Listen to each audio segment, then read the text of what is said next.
দর্শক, আজকের ভিডিওতে আমি আপনাদেরকে সাজানো গোছানো চমৎকার একটা কয়েক ফ্লোর বিশিষ্ট বাড়ি দেখাবো, যার সৌন্দর্য দেখলে খুবই ভালো লাগবে। দেখতে পাচ্ছেন এটাই সেই বাড়ি। বাড়িতে ঢোকার শুরুতেই একটা সুন্দর ফাঁকা স্পেস রয়েছে এখানে। আর এখানে কি কি রয়েছে সবকিছু আপনাদের ঘুরে দেখাবো। শুরুতেই দেখতে পাচ্ছেন এখানে একটা টেলিভিশন ছিল, জায়গা বেশ বড়। আর এখানে টেলিভিশন সবাই মিলে দেখার জন্য একটা ফাঁকা ডাইনিং স্পেস দেখা যাচ্ছে।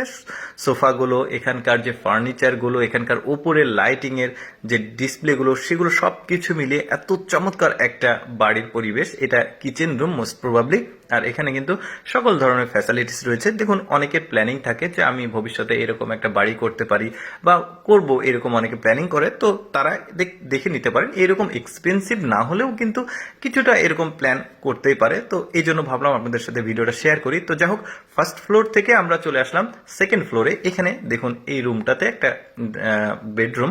আর এখানকার যে সৌন্দর্য দেখতে পাচ্ছেন, খাটগুলো, এখানকার ওপরের যে ইন্টেরিয়ার ডিজাইনগুলো, সোফাগুলো, মানে সব জিনিসগুলোই কিন্তু বেশ ইউনিক দেখা যাচ্ছে। ভালো ব্যাপারটা।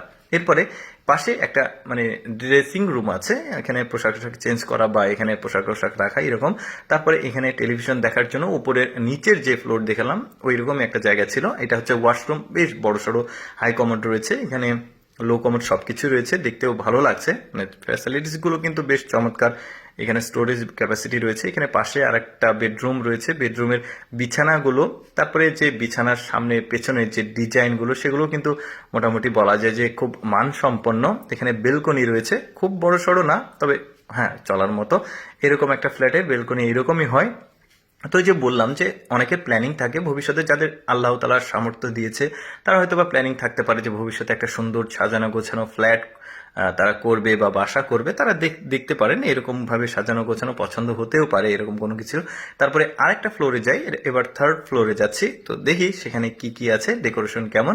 এই ফ্লোরের ডেকোরেশনগুলো খুবই চমৎকার। উপরের যে লাইট সেটাও বেশ চমৎকার ছিল, সোফাটাও বেশ ইউনিক। তারপরে এখানে একটা ফাঁকা জায়গা দেখা যাচ্ছে। ও না, এটা একটা বেডরুম দেখা যাচ্ছে। এই বেডরুমের যে বিছানাটা সেটাও কিন্তু বেশ চমৎকার। খাটটা মানে প্রতিটা রুমের আলাদা আলাদা বিছানা, আলাদা আলাদা যে ডিজাইন, সেই ডিজাইনগুলো কিন্তু ভালো লাগছে, খাটের ডিজাইন বিশেষ করে। আর আসবাবপত্রগুলো কিন্তু বেশ ইউনিক। নিচের যে ফ্লোরের যে ফ্লোরমেট দেখলেন ওইটাও বেশ চমৎকার। এটা সম্ভবত ওয়াশরুম। দেখুন, এত বড় একটা ওয়াশরুম, চিন্তা করেন। মানে বেডরুমের চাইতে ওয়াশরুম বড়, বাথটব ছিল, হাই কমোড ছিল, বেশ চমৎকার। তারপরে এখানেও সোফাগুলো দেখুন কি চমৎকার, ইউনিক। সম্ভবত এটা অফিস ক্যাপাসিটির মানে মতো করে করা হয়েছে। তারপরে নিচের এবার আন্ডারগ্রাউন্ড দেখুন, যেখানে গাড়ি পার্কিং এর ব্যবস্থা রয়েছে, এটাও বেশ চমৎকার দেখা যাচ্ছে। এই যে এই পাশেও রয়েছে, মানে ওইখানে গাড়ি পার্কিং করে। আমরা কিন্তু শর্টকাটে দেখাচ্ছি যেহেতু আমি অনেক কিছু দেখাতে হবে। আন্ডারগ্রাউন্ডে চলে এসেছি, সেখানকার গাড়ির রাখার পার্কিং করার যে ব্যবস্থা সেটাও। তারপরে নিচে মানে জায়গাও কিছুটা বেশ চমৎকার লাগছে। এখানে সম্ভবত স্টোরেজ রুম রয়েছে এখানে, অর্থাৎ যে জিনিসপত্রগুলো মানে বাসায় রাখা যায় না সেগুলো নিচে এখানে রাখা যেতে পারে, এরকম আসলে বোঝানো হয়েছে।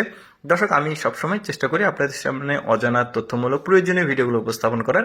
এইরকম ভিডিও দেখতে ভালো লাগলে আমাদের লেটস গো ফেসবুক পেজটি ফলো রাখতে পারেন। আজকের ভিডিওটি কেমন লাগলো কমেন্ট করে জানাবেন। ধন্যবাদ সবাইকে।